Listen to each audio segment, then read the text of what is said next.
Hora Diários. Os detalhes da grande história militar. Um programa de Sérgio Veludo Coelho, com a participação de Paulo Rezende Ribeiro.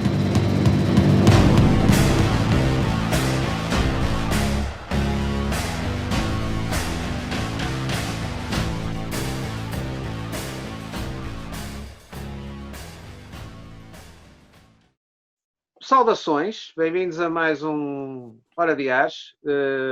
Como prometido no programa anterior, porque era certo e sabido que a minha conversa com o arquiteto Guilherme Arruda, o Guilherme, que já apresentámos, mas eu se calhar refaço um bocadinho a apresentação daqui um pouco, não ficou as coisas, o que nós tínhamos para falar, certamente que os 45 minutos não chegavam.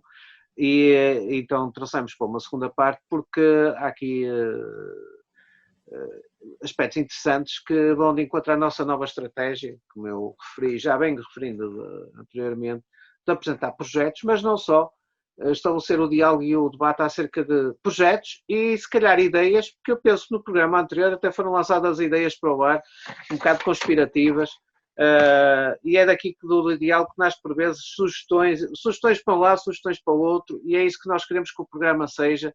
Isto de facto obedece a uma informalidade formal, e desde já agradeço desde o início a todos os nossos convidados que têm tido a paciência de estar comigo e com o Paulo Rezende, continua ausente, que a afonia se prolongou, e trago outra vez ao nosso convívio o Guilherme Arruda, um arquiteto, mestre na área da museologia. Para quem não esteve no primeiro programa, exatamente com, para mim, uma coleção que foi para mim marcante pessoalmente, que é do Museu de Brinquedo de Sintra, que é algo que precisa de voltar outra vez a estar com o público. Lanço já aqui o desafio, seja a quem for, por favor, tragam a coleção cá para fora, porque ela é uma coleção impactante. Para mim, deixa memórias, e não é uma coleção que se baseia só em brinquedos do âmbito bélico. Acho que quem entrava naquela coleção tinha surtos de nostalgia que ficavam gravados. Eu, no programa anterior, partilhei isso com o Guilherme, até porque o engenheiro Arbues é familiar, penso eu, do Guilherme, e tive o privilégio de poder passar uma hora a conversar, e ele teve a paciência para mim de maturar o engenheiro Arbues naquele dia, e a minha mulher teve a paciência de esperar no carro. Eu depois compensei. Ossos do ofício. Ossos do ofício. Depois compensei. Bones of the office, em inglês. O que vale é que há boas pastelarias em Sintra. Exatamente. Portanto, Guilherme, vamos retomar. Vamos a isso. Eu não vamos prolongar a tua apresentação, porque é para obrigar as pessoas a vir ao programa anterior e apanhar este. Então, nós tínhamos ficado a falar exatamente um pouco até a última figura, penso que era uma figura de 28 de americanos. Estávamos a falar até de cenários. Exatamente. E da Guerra dos Mundos, penso eu. E eu agora até me recordei que os ingleses produziram recentemente uma série, finalmente, da Guerra dos Mundos, como deve ser feita. Passada na época em que deve ser passada. Ou seja, finais do século XIX e início do século XX. Portanto, vemos tipos com, não sei se são Lee Metfords ou coisa assim de género, a fazer fogo contra aqueles pernaltas. Eu gosto destas coisas assim. Pois. É o Pulp também, não é? Aliás, há um segmento também online que é sobre jogos Pulp, portanto, que também faz muito. Aliás, daí este pintor, o Marcel Popic, estar a jogar com os meus americanos da Gothic Line contra marcianos, não é? Portanto, exato. Isso... Jogos Pulp misturam Segunda Guerra Mundial, há muita gente a fazer isso. Até para as camadas mais jovens, entre aspas, também gostam de ficção científica, colocam um pouco de ficção científica na Segunda Guerra Mundial. E depois também há uma coisa muito interessante, também um segmento interessante, que é pós-1945, que são jogos que incluem a tal ficção científica que os alemães dizem ter capturado para fazer os V1s, os V2, etc., os jatos, o Glock, não é? O sino. Portanto, sim, toda essa ficção científica e também os protótipos, aqueles tanques extraordinários com muitas torres, o Mouse, exatamente, o E100, portanto, todas as viaturas que eles tinham, que tinham já planeadas, portanto, em projeto, e que tinham um design completamente ficção científica. Isso é um bocado já o What If. Exatamente. Portanto, já há muita gente a jogar também, digamos, essa fronteira. Eu aposto que já deve haver gente a jogar. Isto é uma aposta, posso estar errado, Guilherme. Aquele famoso livro, para mim é um dos melhores, O Homem no Castelo Alto, do Philip K. Dick, que existe série da HBO, que é os Estados Unidos ocupados, ou seja, perderam a guerra. A costa do Atlântico está com domínio alemão, a costa do Pacífico está com domínio japonês e há ali uma faixa no meio que está com nada. E deve dar para fazer uns jogos interessantes, porque aquilo passa-se em 1960 e qualquer coisa, e nós vemos, a série está muito interessante e pode dar origem às vezes a umas ideias muito engraçadas, mas pronto, não entrar nem em delírios. Exatamente. Mas os delírios são bons.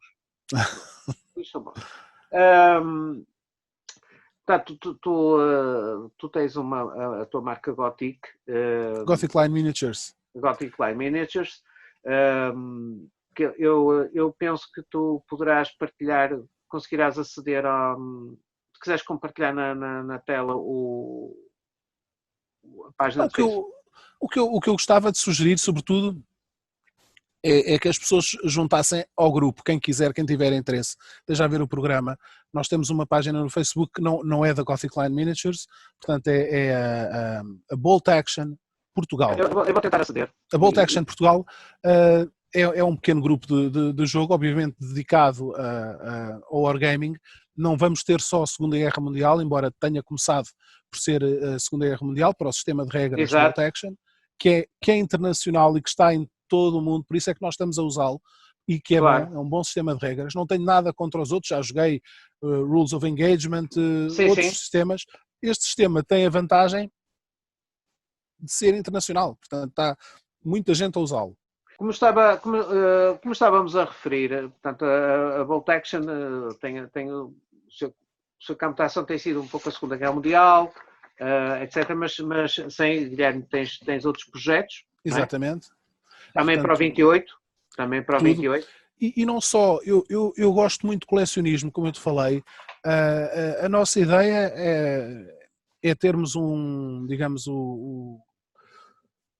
a contextualização toda da história de Portugal, portanto, todos os conflitos que existiram serem contemplados o mais possível. Portanto, vamos para as guerras peninsulares, muito em breve, já tenho as figuras quase prontas, bastantes.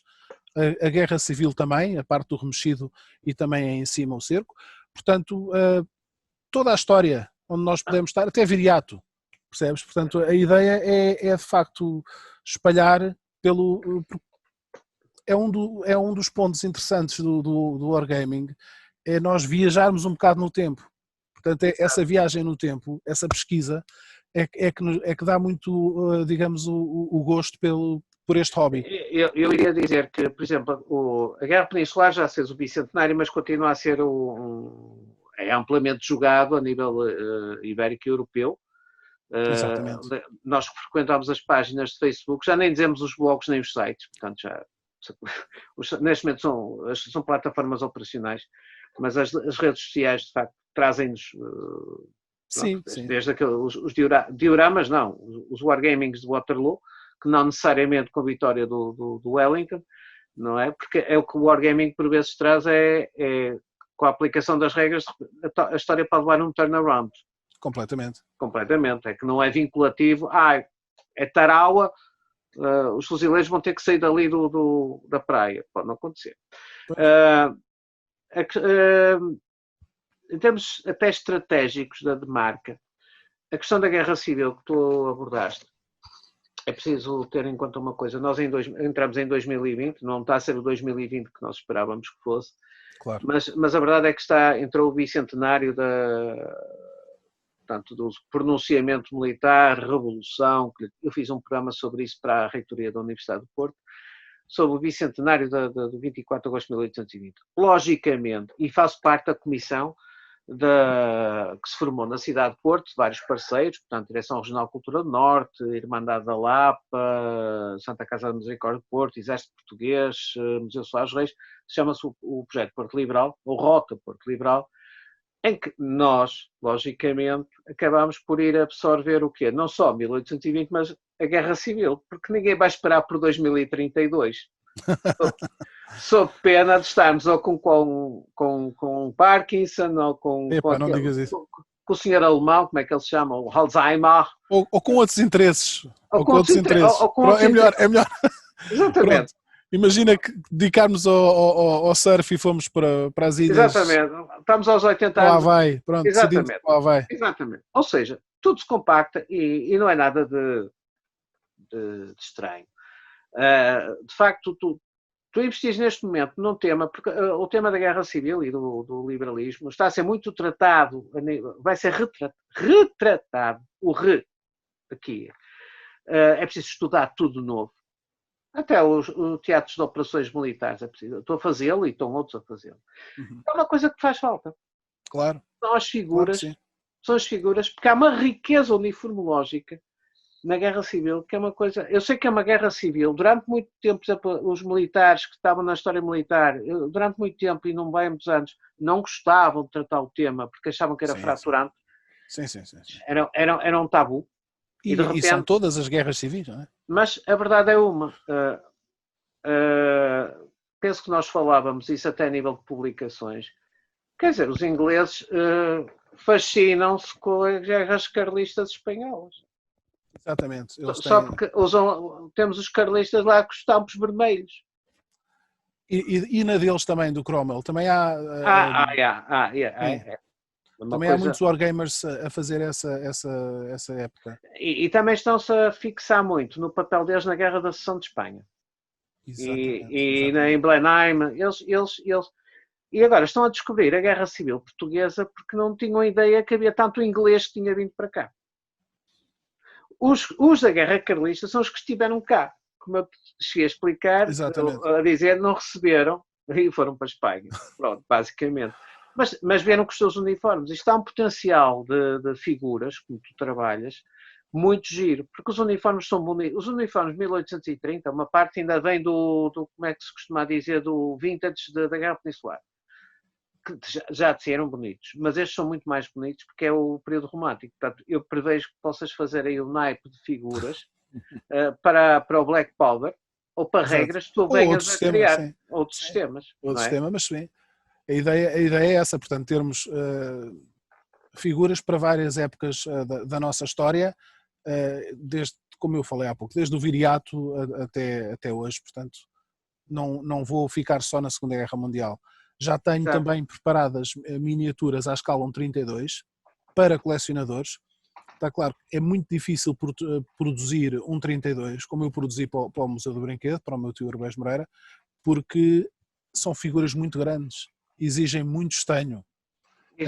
A vantagem é que são figuras que tu podes colecionar e colocar na prateleira, portanto são figuras, digamos, de contemplativas. Estas a 58mm são muitíssimo mais pequenas, são para wargames, embora também sejam visíveis, não são tão pequeninas como um 72, não é? Portanto já tem esse propósito. Voltando um pouco ao nosso tema dos wargames. No museu, aos sábados, eu também fazia lá jogos. Portanto, nós depois também convidámos a SPJ, a JSP, desculpa, portanto, em que aos sábados de vez em quando fazíamos lá uns jogos à tarde, havia esse convívio, também para levar pessoas aos museus. Agora vão reabrir aquela fábrica, a Maia Borges. Lembras-te da Maia Borges? Sim. Acho que vão reabrir. Aliás, já existe, mas vai começar a produzir de novo. Eu gostava muito de ter também uma atividade nesta área que fosse para além da loja do museu, percebes? Ou seja, como produção semi-industrial, neste caso, no meu caso é artesanal, mas que existisse produto também para os nossos jovens começarem também a colecionar, começarem também a jogar estes wargames, ou seja, existir um contacto com o público diferente. Exato. Eu lembro que nas instalações, quando ele estava lá em Sintra, fisicamente era o resto do chão onde se podia fazer isso, junto à loja. Sim. Nós tínhamos 2 pisos, aliás, tínhamos o piso intermédio, onde nós fazíamos as exposições temporárias. Sim. Aí nunca se jogou, mas fizemos muitas exposições. Eu era digamos, que se saiba, o maior colecionador de Star Wars em Portugal, que eu tenho uma grande paixão por Star Wars. Eu já percebi. Star Wars Fans, também, no Facebook. Exatamente, Star Wars Fans Portugal, é internacional, por isso é FANS, Fans. Eu tenho essa página, vem daí, porque, fazendo agora um pequeno parênteses, que é o que dá também piada a este programa, não é? Que isto é uma conversa informal, e por isso é que eu gosto tanto aqui da Hora de Ares. Nós estávamos em 1996 e o meu tio, eu estava a acabar o curso, ele diz, vais ao Canadá, traz tudo o que houver de Star Wars e fazes cá uma exposição que nós precisamos de dinamizar um bocadinho aqui o museu com coisas novas. Essa parte da ficção científica interessa-nos. Então eu fui ao Canadá e trouxe tipo 3 malas ou 4 cheias, mas literalmente cheias de Star Wars e entretanto já tinha começado a reunir as tropas, entre aspas, para fazer a primeira exposição. A primeira que eu fiz foi em Cascais, no Centro Cultural de Cascais, creio que em 94. Depois no museu é que fiz essa em 96, 97. E trouxe uma quantidade enorme de merchandising de Star Wars, portanto, as naves, os veículos, as figuras, portanto, enchemos a sala de exposições, que era uma sala muito grande, exposições temporárias. Fiz lá outras exposições também com outros colecionadores de Britons, estou-me a lembrar de Britons militar, Britons, outras áreas, também outras áreas de ficção científica, portanto colaborei em várias exposições e depois no resto de chão, o resto de chão na parte direita do resto de chão, que era bastante amplo, porque aquilo era um palácio, foi também quartel de bombeiros antes de ser museu, fazíamos os jogos de guerra aos sábados. Exato. Portanto, a ideia era dinamizar. A ideia era dinamizar e faziam o tal DBM que tu jogavas também. No Museu Militar do Porto, exatamente. Portanto, a ideia era dinamizar o Museu do Brinquedo. Portanto, trazer público ao museu, encontrar produto para a loja do museu. Portanto, a parte comercial foi também uma parte que eu contemplei na minha tese de mestrado sobre o museu, não é? Lá no museu. Dinamizar, portanto, do ponto de vista comercial na loja e também do ponto de vista de atividade. Ou seja... Guilherme, peço desculpa só te interromper, sim. Não te esqueças o que vais a dizer. Em relação à tua tese de mestrado, tu publicaste-a? Não. Mas, por exemplo, tu podes carregá-la no academia.edu, torná-la pública numa plataforma científica. O Academia, por exemplo. Sim. Considerarias isso? Porque eu acho que partilhar essa experiência primeiro é um estudo de museologia, é um estudo de património. Que eu pessoalmente até gostaria de ter, e se me permitisses, de ter essa tese como ferramenta de aplicação académica dentro do âmbito do meu curso, que é o curso de Gestão de Património e do mestrado de Património, Artes e Culturas. E se calhar um dia, em termos de aulas, convidar-te para falares da tua tese em plataforma, porque estou a prever que isto se prolongue. Já para fora da Hora de Ares, mas em termos conferenciais académicos, eu posso dizer isto aqui, sem problema nenhum, porque há uma interligação aqui muito grande. Estava a pensar que se prolonga isto do confinamento, isso não, o confinamento não. Mas às vezes até por questões de distância está provado, quer dizer, não terias que vir. Pronto. Sim, mas a colaboração, com muito gosto, claro que sim. E essa tese eu acho, pronto, na minha opinião, eu perguntava se estava publicado ou como é que poderíamos chegar a ela, porque é muito interessante, porque aborda isto agora realmente focalizado na questão do património e da museologia, um marco. Nós temos agora também temos o Museu do Brinquedo Português em Ponte Lima, que aliás o Sr. Anjo infelizmente faleceu, que é um museu também referencial. Penso que também há a intenção do brinquedo português, exclusivamente português, em Ponte Lima, é que são museus temáticos muito importantes. Porquê? Eu bem sei que, por exemplo, o Museu Militar do Porto, e estive muito ligado tempo, e continuo a estar, eu estive na Liga dos Amigos, era um museu que se fazia valer, no bom sentido, a sua coleção de soldadinhos. Mas obviamente que não podia ser só a missão do Museu Militar, que tinha as viaturas, que agora estão em Elvas, as peças de artilharia e o armamento. Mas estes museus, como o caso que era o de Sintra, em que realmente nós entrávamos, e se pudéssemos passar na loja e também ter aquele merchandising ou o material, saber que podíamos ir àquela loja e poder comprar as figuras. Uhum. E saber que se calhar poderíamos ir passar uns sábados a aprender, como eu andei no DBM antes de me dedicar à escala 1 para 1, recordas daquilo que eu te disse? Andei no 1 para 100 e depois fui para 1 para 1, que é a recreação histórica, mas que, te digo, conheço muita gente na recreação histórica que também faz o Wargaming, não é só o Pedro Casimiro. De facto,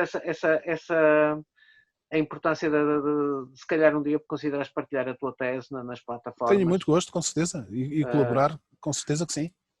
Porque eu acho que é importante.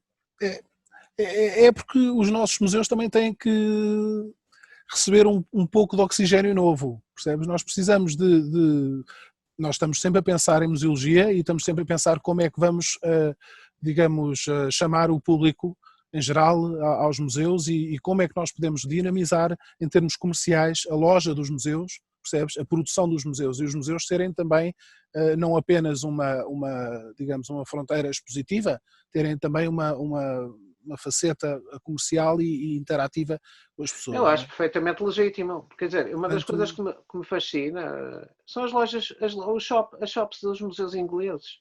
Claro. Portanto, a minha ideia era essa. A minha ideia era precisamente termos ali uma interação entre a loja, os jogos de guerra, os jogos de estratégia aos sábados, as exposições efêmeras, portanto, as temporárias, sim. Exposições temporárias, portanto, e dinamizar um pouco o museu nesse sentido e levar uma população nova ao museu. Ou seja, através dos wargamers, percebes? E através dos colecionadores, porque também os colecionadores também são um ponto forte e eram sempre um ponto muito forte lá no museu. Tínhamos colecionadores que vinham visitar a coleção, que vinham da América, especificamente para visitar o museu. Sem problema. Porque a coleção de soldados do museu era inacreditável. A sala de armas. Sala de armas do museu era fabulosa. Depois vais ver as fotografias na tese. Era muito boa. Aquele museu, de facto, era um museu fantástico.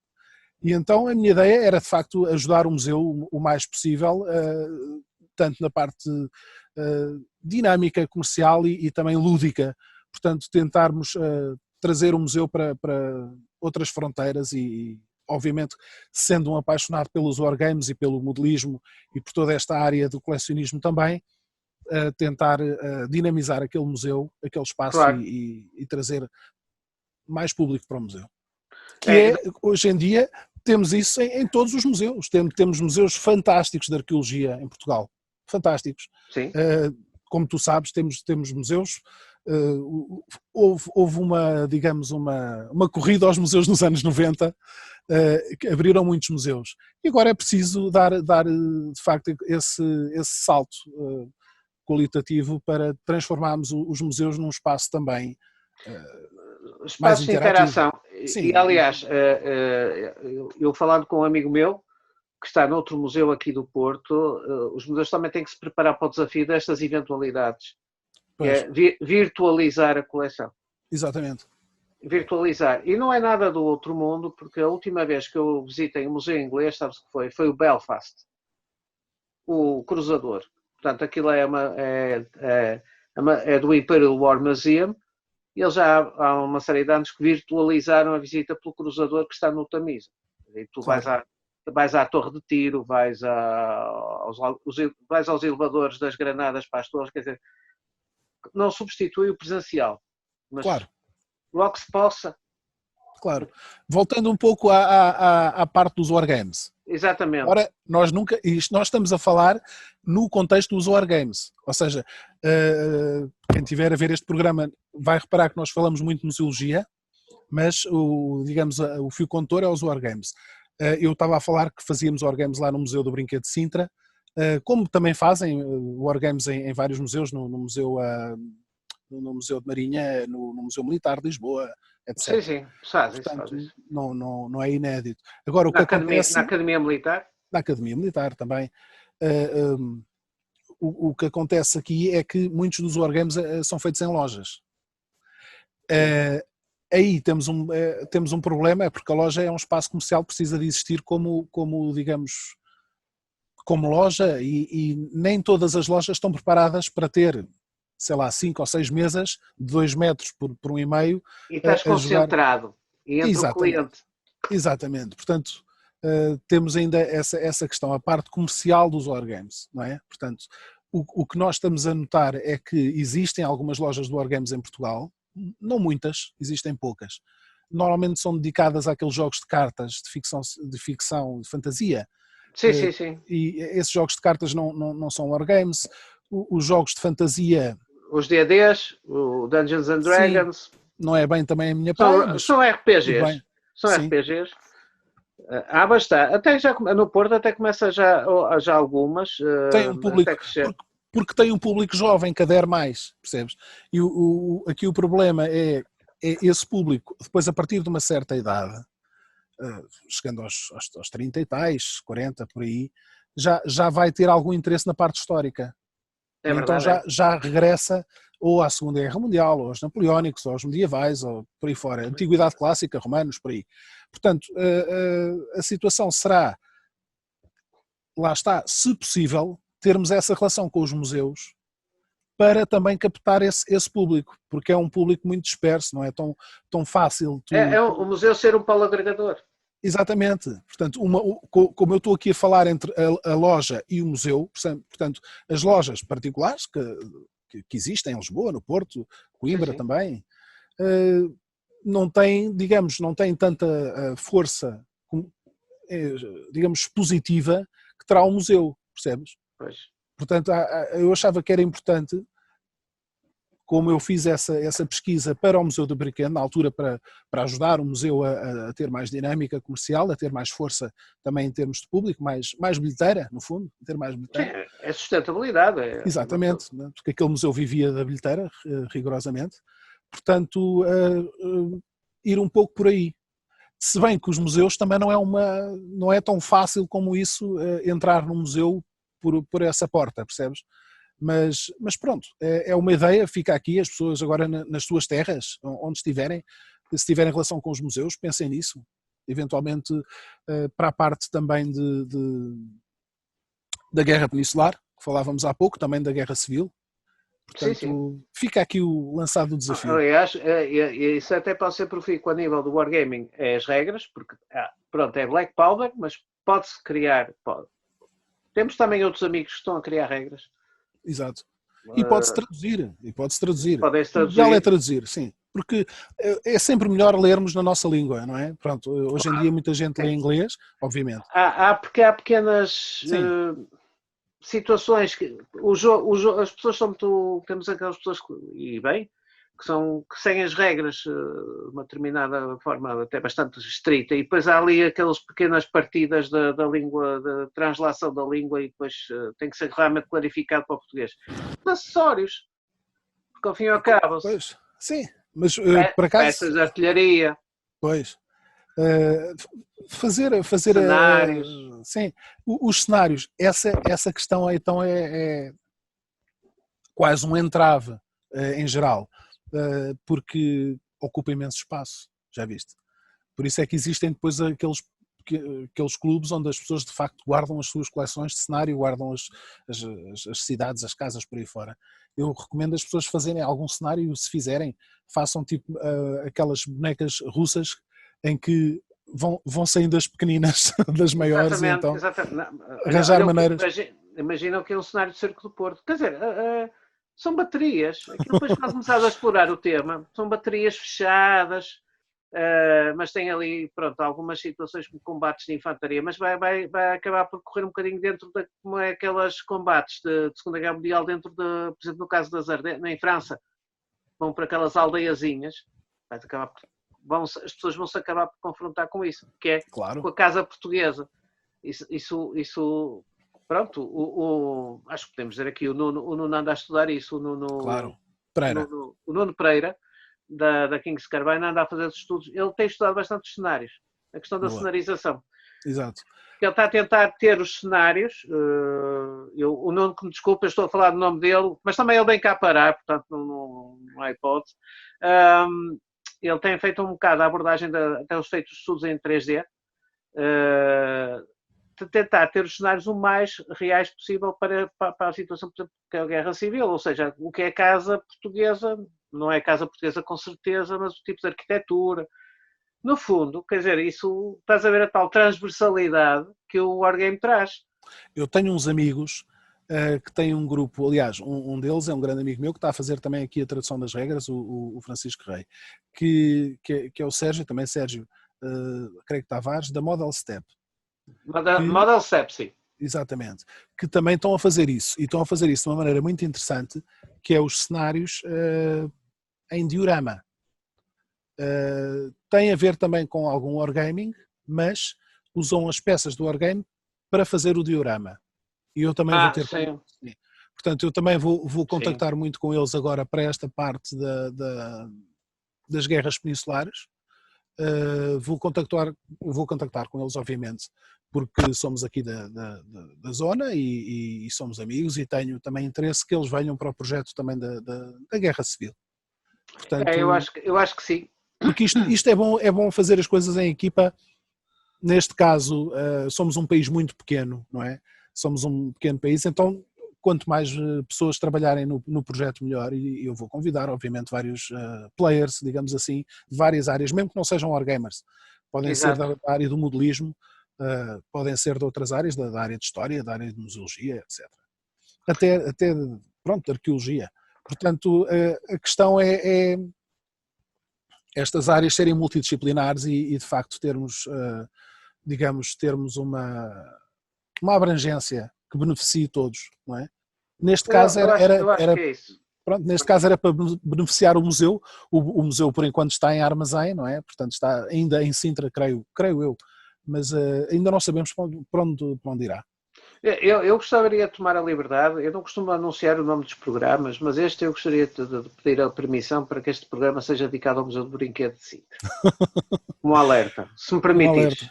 Eu permito, obviamente, como já percebeste, eu sei que isto era dedicado ao Wargame, mas dado realmente ele também ter sido a sede de uma iniciativa dessas. Sim. Quer dizer, a minha amizade com este meu tio já vem de longa data. Eu lembro-me de ir à casa dele com os meus pais, iam lá jantar e eu ficava entregue, não é? Portanto, eu em vez de ser aquela criança que ia à casa de uns amigos e que passava a noite um bocado chateado, nós não tínhamos telemóveis, então eu lembro-me que o que eu fazia era ir imediatamente passar em revista às tropas, portanto passar à frente daquelas vitrinas que ele tinha, mesmo em casa dele. Aliás, o primeiro museu é a casa dele. E depois ia ver uns livros muito interessantes do Funcan. Lembras desses livros? Eu tenho alguns aqui. Eu também tenho, olha, tenho aqui. Portanto, ninguém se lembra do Funcan.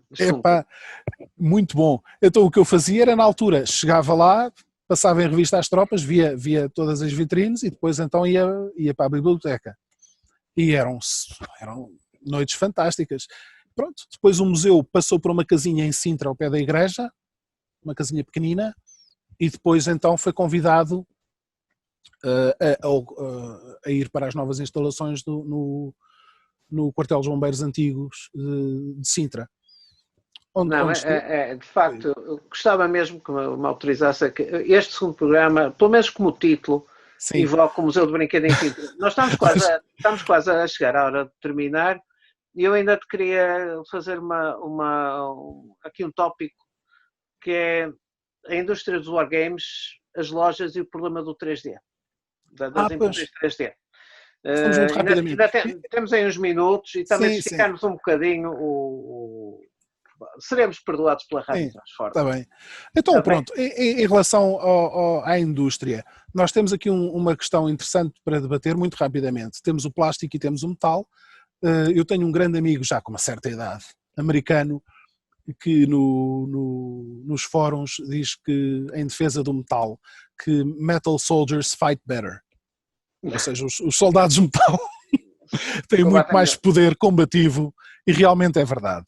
Não é? Não se pode comparar uma figura em plástico com uma figura de metal em termos materiais. Obviamente, há grandes defensores do plástico. O plástico tem vantagens em termos de peso, também já há figuras com bastante pormenor, embora a desmoldagem, em termos industriais, a desmoldagem do plástico tem que ser feita a 90 graus.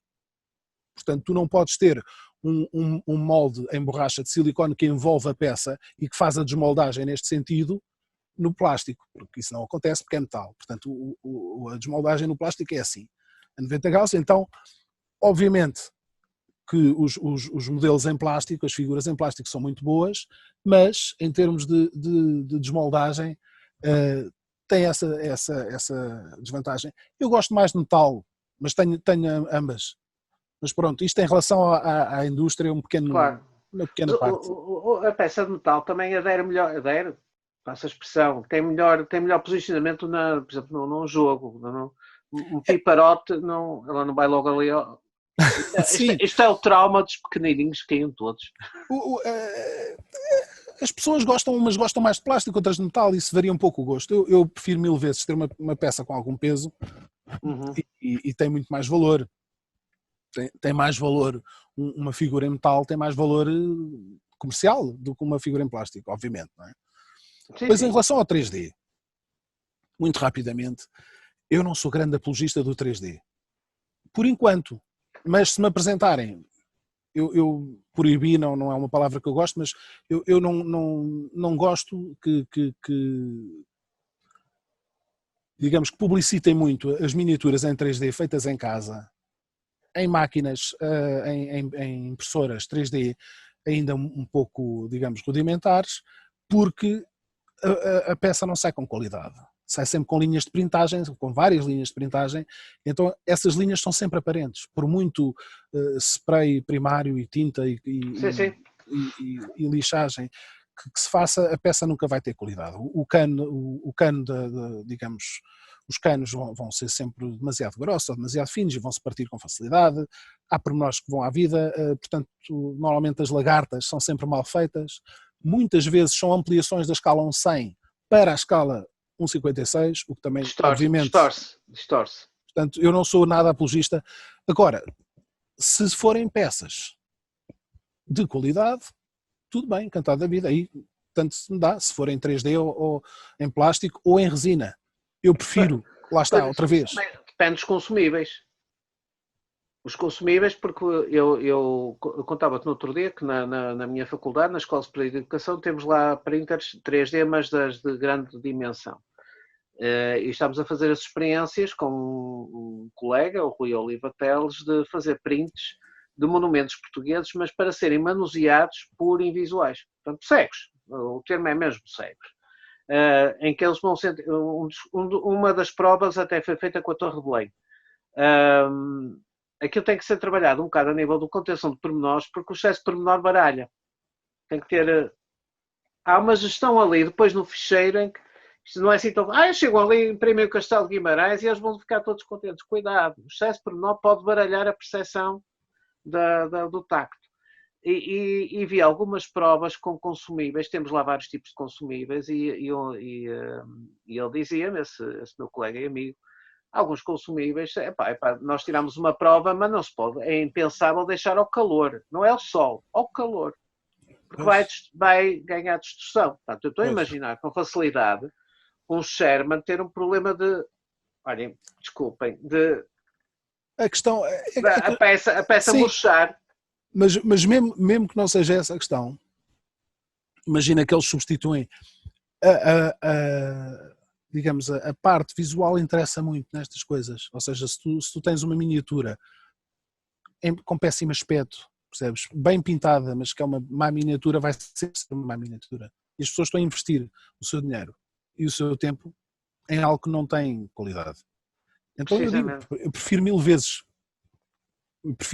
que as pessoas aguardem por tempos em que as impressoras estejam melhores. As de resina acho que não são más, mas desde que não existam aquelas linhas de printagem, desde que sejam peças de qualidade. Portanto, por mim, tudo bem. As DES, lá está, as DES já são dessas. Não te vou dizer quantos milhares de euros custaram, porque são mesmo financiadas pela FCT e é para efeitos académicos e tem, mas não são certamente aquelas impressoras 3D que nós conseguimos adquirir mais ou menos com algum investimento. Não, estas são... Sim, e há outra questão que nós não falámos que é muito importante. Já há malta a fazer, já existem pessoas a fazer figuras em 3D. Sim, isso eu também já percebi. Nem sempre são boas, sofrem de alguns problemas ao nível do planejamento, também ao nível anatómico. Portanto, às vezes surgem figuras com...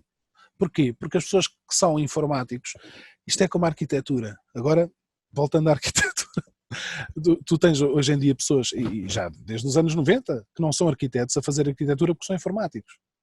Fazem os desenhos. Fazem os desenhos e depois sai um projeto de arquitetura que é o box and glass, que é aquilo que nós vemos, são aqueles caixotes brancos com um pano de vidro gigantesco. Portanto, é box e glass, é caixote e vidro. Portanto, nós no campo das miniaturas, uma pessoa sem qualquer formação em escultura, qualquer, está a fazer, depois saem peças com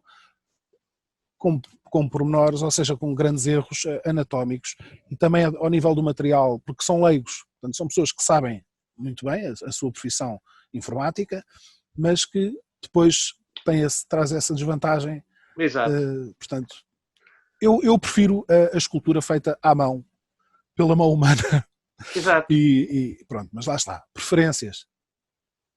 Pouco como tudo, não é? Cada um então, é então é aguardar que também haja essa transdisciplinaridade de equipas em que junto a alguém que está com 3D, a trabalhar Sim, plano, esteja um escultor.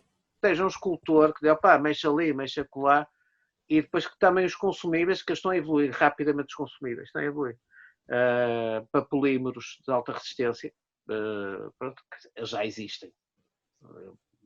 Neste momento, se eu te disser que se tiveres um cano de ferro podes fazer uma Glock, mandas muito longe. E depois vais preso, claro. Bem, a questão aqui é de facto, hoje em dia toda a gente pode ter uma impressora em casa, não é? Agora, a qualidade da impressora é como as impressoras normais, quer dizer, tenho ali uma HP para tirar uns prints, agora por acaso até dava jeito, porque eu comecei também a tentar fazer modelos de aviões em papel, que é uma coisa muito interessante, que temos para todos os gostos. Mas isso, já estive a ver, por acaso tem bom aspecto. Aquela é muito comics, porque eu tenho umas de uma marca, que aquilo se ficar bem feito, ao longe, isto é que não é Tamiya, mas depois apertas e aquilo é papel 160 gramas. Exatamente. É quanto basta. Olha, eu penso que estamos no nosso tempo. Foi super, super agradável ter estas primeiras conversas contigo. Agora vão seguir algumas telefónicas e se calhar algumas conversas este programa por esta plataforma. Portanto, para aquilo que também contas connosco, para aquilo que achares necessário nesses teus projetos, que eu acho que são importantíssimos para o conhecimento da história militar, para o conhecimento da história, para o património e não só, para o desenvolvimento também das capacidades cognitivas, porque tentar captar realmente eu acho que os jovens também começam esse pulp, por exemplo, é bastante atrativo, fazer um bocadinho o cronia e tudo isso é meritório. Portanto, é um esforço que eu saúdo em todos os que colaboram nisto. Agradecer-te imenso a tua presença e a disponibilidade. Permitir-me, de facto, que neste segundo programa eu queira pôr claramente que isto é uma espécie de homenagem ao Museu do Brinquedo. É uma homenagem ao Museu do Brinquedo que está temporariamente em armazém, mas que tem obrigatoriamente que abrir portas, e fica aqui dito claramente por mim, ele tem que vir outra vez cá para fora, não é por mim, não é pelo Guilherme, é por todos os que têm direito a usufruir de uma das melhores coleções de brinquedos da Europa. Era um museu fantástico, de facto, era um museu extraordinário. Não era, ele é, e se tudo correr bem vai voltar a ser, e com as valências que tu indicaste. Eu acho que isso é uma coisa para todos os museus. Um espaço positivo, um espaço de venda e um espaço dinâmico. E é esta ordem. É isso mesmo. Entrar no museu, ficar fascinado e vamos gastar dinheiro em coisas úteis.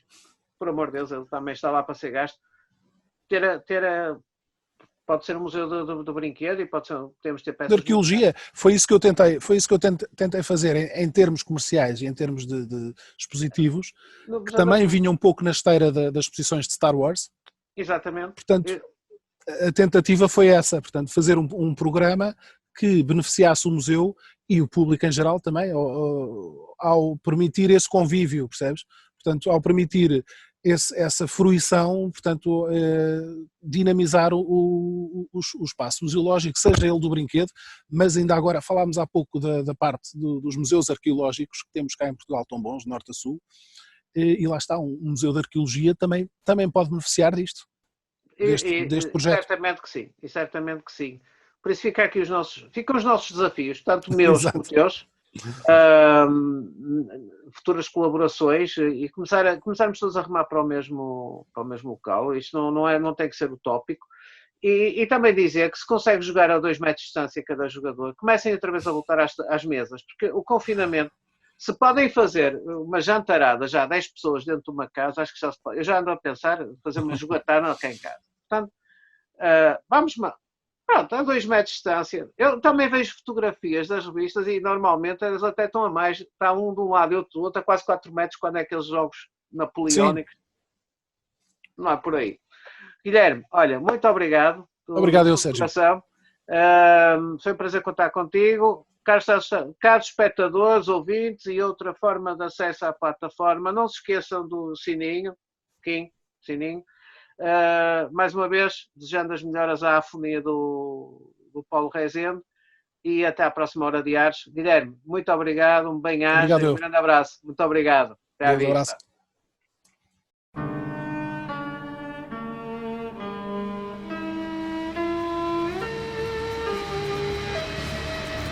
Hora de Ares. Os detalhes da grande história militar.